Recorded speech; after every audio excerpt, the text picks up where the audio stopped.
최근 3개월 동안 엔비디아의 젠슨 황, 메타의 저커버그 같은 거대 기술 기업의 최고 경영자들이 자사 주식을 기록적인 규모로 팔아치웠습니다. 단순히 개인적인 현금이 필요해서일까요? 절대 아닙니다. 이것은 침몰할지도 모르는 배에서 선장들이 가장 먼저 탈출하고 있다는 명백한 신호입니다. 그들이 뉴스에서는 혁신과 미래를 외치며 여러분에게 희망을 심어줄 때, 정작 그들의 스마트 머니는 조용히 그리고 아주 빠르게 시장을 빠져나가고 있습니다. 안녕하십니까? 감정을 배제하고 오직 차가운 데이터와 논리로 생존의 신호를 찾는 시그널 앤 노이즈입니다. 오늘 영상은 단순히 겁을 주려는 공포 영화가 아닙니다. 남들이 위기라고 비명을 치를 때 소리 없이 다가오는 기회를 포착해 내 자산을 지키는 확실한 보물 지도를 공개하겠습니다. 지금 시장을 지배하는 인공지능 열풍, 냉정하게 한번 뜯어봅시다. 아주 쉽게 비유하자면 100조 원을 들여서 으리으리한 축구 경기장을 지어놓은 꼴입니다. 경기장은 완공되었는데 정작 그 안에서 뛸 선수도 없고 표를 사줄 관중도 없습니다. 이것이 바로 지금 월가가 가장 우려하는 하드웨어와 소프트웨어의 괴리입니다. 반도체라는 경기장만 화려하고 정작 거기서 돈을 벌어들일 서비스가 없다는 뜻입니다. 과거 닷컴 버블 때도 똑같았습니다. 인터넷망을 까는 회사는 돈을 벌었지만 정작 그 망을 이용하는 서비스들이 수익을 내지 못하자 시장은 한순간에 무너졌습니다. 그런데 이번에는 상황이 훨씬 더 심각합니다. 왜냐하면 우리 발밑에 빚이라는 거대한 시한폭탄이 깔려 있기 때문입니다. 과거에는 기업만 빚을 졌지만 지금은 정부와 가게가 모두 감당할 수 없는 빚더미 위에 앉아 있습니다. 금리가 조금만 흔들려도 수출길이 조금만 막혀도 이 빚 폭탄은 연쇄적으로 폭발할 것입니다. 여러분이 평생 피땀 흘려 모은 소중한 자산이 허무하게 증발할 수 있는 절체절명의 순간입니다. 하지만 역사는 언제나 반복됩니다. 모두가 공포에 질려 도망칠 때 돈의 흐름이 어디로 이동하는지 정확히 읽어내는 소수는 반드시 승자가 됩니다. 오늘 그 흐름의 끝에 무엇이 있는지 낱낱이 보여드리겠습니다. 지금 시장을 냉정하게 바라보면 아주 기형적인 구조가 눈에 띕니다. 바로 하드웨어는 빛의 속도로 달리고 있는데 소프트웨어는 거북이처럼 기어가고 있다는 사실입니다. 엔비디아가 만드는 인공지능 반도체는 없어서 못 팔 정도로 불티나게 팔립니다. 구글, 마이크로소프트 같은 거대 기업들이 수십조 원을 들여 이 반도체를 사들이고 데이터 센터를 짓고 있습니다.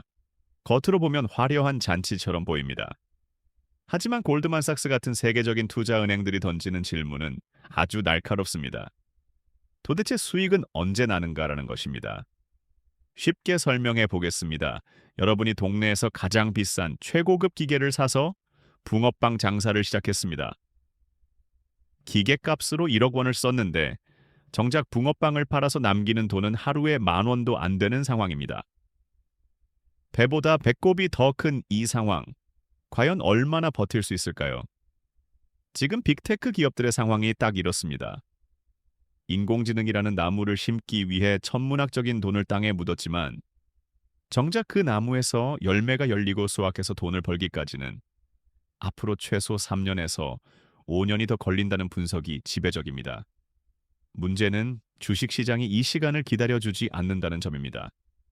투자자들은 당장 눈앞의 실적을 원하는데 기업들이 조금만 더 기다려달라고 말하는 순간 실망 매물이 쏟아지며 주가는 곤두박질 칠 것입니다. 이것이 바로 월가에서 말하는 수익의 공백 구간입니다. 과거 닷컴 버블 붕괴도 기술이 없어서 망한 게 아닙니다. 기술에 대한 환상은 너무 컸는데 그것을 뒷받침할 실제 돈벌이가 따라오지 못했기 때문에 무너진 것입니다. 그리고 이 거품이 터지는 순간 그 충격은 미국에서 끝나지 않습니다. 미국이라는 거인이 기침을 하면 수출로 먹고 사는 대한민국은 독감을 앓게 됩니다. 미국 기술 기업들의 부품을 대주는 우리 반도체 기업들, 그리고 그 낙수 효과로 지탱하던 우리 경제 전반에 거대한 충격파가 몰아칠 것입니다. 하지만 진짜 공포는 미국 주식이 떨어지는 것이 아닙니다. 바다 건너의 파도가 우리의 가장 약한 둑을 무너뜨리는 순간입니다.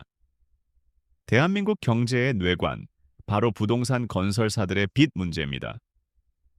건설사들이 남의 돈을 빌려 아파트를 지었는데 팔리지 않고 있습니다. 다 지어놓고도 주인을 찾지 못한 악성 미분양 아파트가 위험 수위를 넘은 지 오래입니다. 지금은 정부가 정책 자금으로 어떻게든 틀어막고 있지만 이것은 터지기 직전에 댐에 생긴 구멍을 손가락으로 막고 있는 꼴이나 다름없습니다. 만약 미국발 충격으로 수출이 줄어들고 기업들의 돈줄이 마르면 어떻게 될까요? 자금력이 약한 건설사부터 도미노처럼 쓰러질 것입니다. 그리고 그들에게 돈을 빌려준 저축은행과 증권사들이 연쇄적인 충격을 받게 됩니다. 돈의 흐름이 막히면 금리는 치솟고 대출 이자를 감당하지 못하는 알짜 아파트와 상가 매물들까지 경매 시장에 쏟아져 나오게 됩니다. 자산 가치가 순식간에 반토막 나는 시나리오. 이것은 먼 미래의 소설이 아니라 당장 내년에 닥칠 수도 있는 차가운 현실입니다. 더욱 뼈아픈 것은 우리에게 남은 시간이 별로 없다는 사실입니다. 과거 외환위기 때는 우리가 젊었습니다. 넘어져도 다시 일어나서 밤새워 일하면 복구할 수 있는 시간과 체력이 있었습니다. 하지만 지금은 다릅니다. 인구는 줄어들고 경제의 활력은 예전 같지 않습니다. 지금 겪게 될 위기는 단순한 경기 침체가 아니라 한번 미끄러지면 다시는 올라오지 못할 수도 있는 구조적인 쇠락의 시작일 수 있습니다. 평생을 바쳐 일군 내 집, 내 노후 자산이 거대한 거품 붕괴와 함께 사라진다면 우리는 과연 다시 일어설 수 있을까요? 은퇴를 앞두거나 이미 은퇴한 시점에 맞이하는 경제 위기는 젊은 날의 실패와는 차원이 다릅니다. 회복할 시간이 없기 때문입니다. 그래서 지금이 그 어느 때보다 위험하고 동시에 정신을 바짝 차려야 하는 가장 중요한 골든타임인 것입니다. 여기까지 이야기를 들으셨다면 가슴이 턱 막히고 불안한 마음이 드실 겁니다. 하지만 너무 걱정하지 마십시오. 제가 오늘 이 무거운 이야기를 꺼낸 진짜 이유는 여러분을 공포에 떨게 하려는 것이 아닙니다. 오히려 그 반대입니다. 위기라는 가면을 쓰고 찾아오는 400년 만에 한번 올까 말까 한 거대한 기회를 보여드리기 위함입니다. 기억하십시오. 부는 사라지는 것이 아니라 이동하는 것입니다. 거품이 꺼진다고 해서 세상의 돈이 증발하는 게 아닙니다. 단지 허상에서 실체로, 소프트웨어에서 하드웨어로 주인이 바뀔 뿐입니다.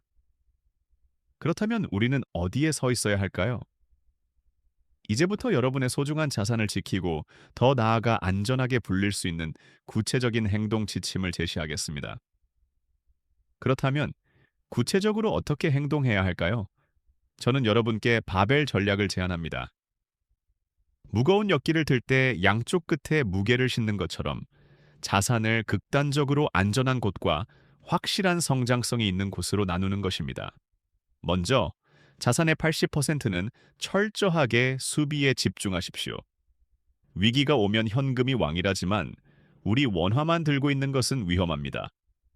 경제 위기가 닥치면 환율이 치솟고 원화 가치는 순식간에 떨어질 수 있습니다. 반드시 자산의 일부를 달러나 금 같은 안전 자산으로 바꿔두십시오.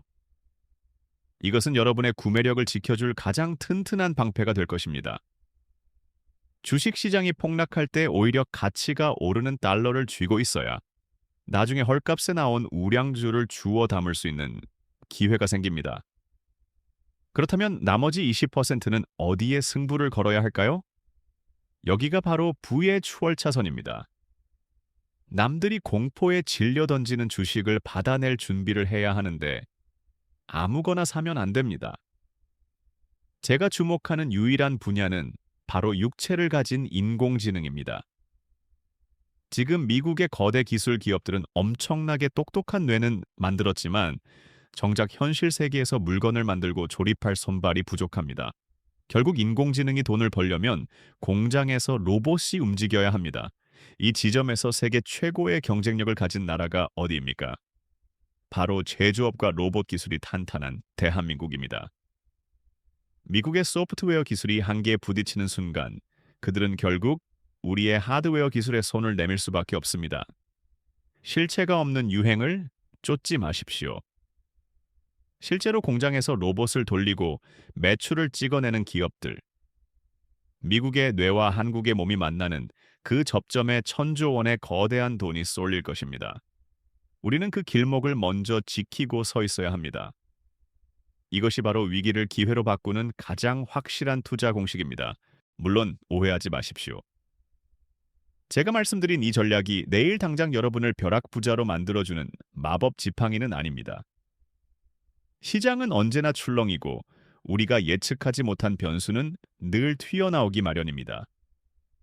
만약 지금 당장 다음 달 카드값을 걱정해야 하거나 감당하기 힘든 빚이 있다면 무리하게 투자를 늘려서는 안 됩니다. 지금은 공격보다는 생존이 최우선입니다. 현금 흐름을 먼저 확보하고 여유 자금으로 길게 보며 씨앗을 뿌려야 합니다. 조급함은 투자의 가장 큰 적입니다. 이 방송을 보고 계신 대한민국의 가장 여러분, 어깨가 많이 무거우실 겁니다. 뉴스를 보면 온통 우울한 소식뿐이고 앞으로 내 노후는 어떻게 될지, 자식들에게 짐은 되지 않을지 걱정이 많으실 줄 압니다. 하지만 흔들리지 마십시오. 감정에 휩쓸리지 않고 차가운 이성으로 데이터를 보고 흐름을 읽으면 위기는 오히려 기회가 됩니다. 외환위기 때도 금융위기 때도 누군가는 무너졌지만 누군가는 그 파도를 타고 더 높이 올라갔습니다. 이번에는 여러분이 그 주인공이 될 차례입니다. 여러분이 오늘 내린 냉철한 판단과 준비가 훗날 사랑하는 가족을 지키는 가장 든든한 버팀목이 될 것입니다.